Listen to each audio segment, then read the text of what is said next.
I decided to teach. I had an opportunity to teach at the local community college, and we taught a class on People's Law School, basically what you need to know your basic rights. The last two classes were on how to control government hearings, the kind they have at the BLM, the Forest Service, the EPA, those kinds of things. And so I went through the usual. I talked about positioning your crowd and a number of those types of things. And don't let them talk jargon. They've had it open for the public. You're not trained in the jargon. So when they use an acronym, ask them what it means. And when they explain it to you and then they use it again, ask them what it means. Tell them that you don't want to hear jargon.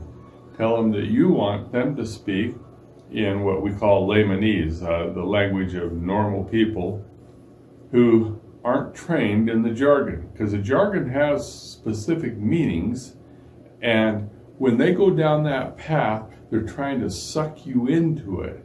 So you stay away from the jargon. You don't allow them to use jargon. Object to what they say. You only need 6 or 7 people in a meeting of 30 or 40 to skew the whole thing. My class was made up of mostly people who were in their 60s and 70s. We had 24 in the class.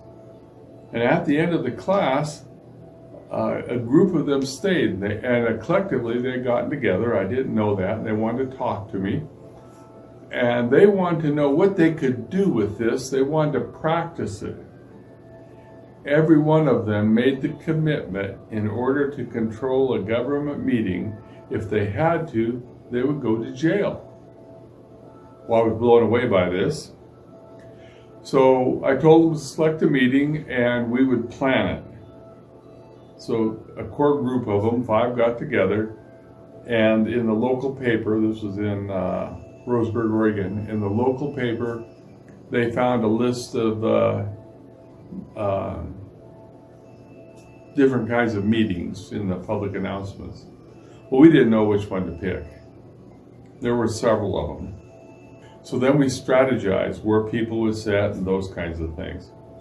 It was a Forest Service meeting to talk about forest health and what they might be able to do in order to take a look at the state of the art in forest health and apply that to governmental sales to make the sales work and not so environmentally offensive to the alt-right. We showed up at the meeting, and there was about 8 of us all together. I sat in the far back right corner. I was just going to monitor it. And they started in, one here on one side, one over here on the other side, up front. Billy and Sandy Smith were up front. Roger Ball was in the middle. His mother was back pretty close to me, Hazel Ball. She was old school. And basically, we kept at him, nicking at him. Finally, the lady, they got their magic chart out and they were charting everything. And the lady who was keeping the notes would stop and say, "Did you write that down? Did you write that down? That's not what we said. Change it to what we said." You know, those kinds of things. The lady who was keeping the record, she got so frustrated, she quit. She says, "Well, if one of you want to do it, you do it."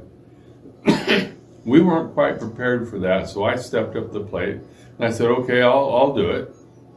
And that was actually acceptable to the Forest Service because I'd had several dealings with them, and they thought I'd be fair and honest.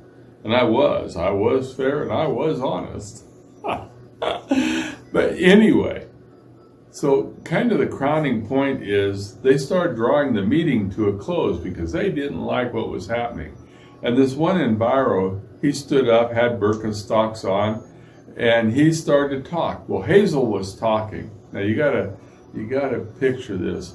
Hazel's rather heavy-set, old school, really straightforward woman from the hills, I think somewhere.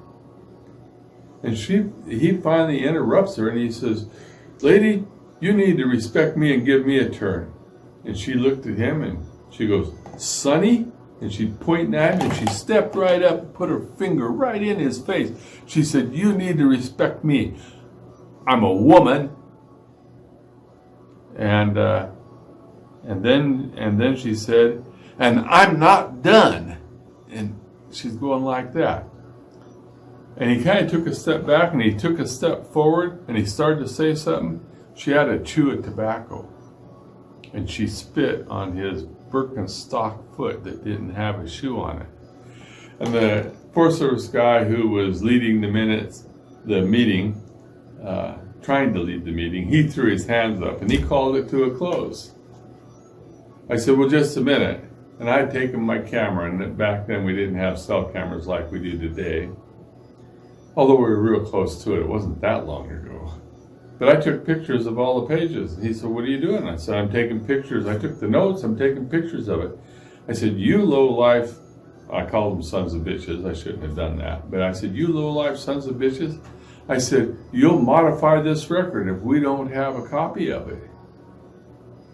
That record never showed up. But what they didn't have is they didn't have the meeting that they had planned to have to shove their agenda down our throats.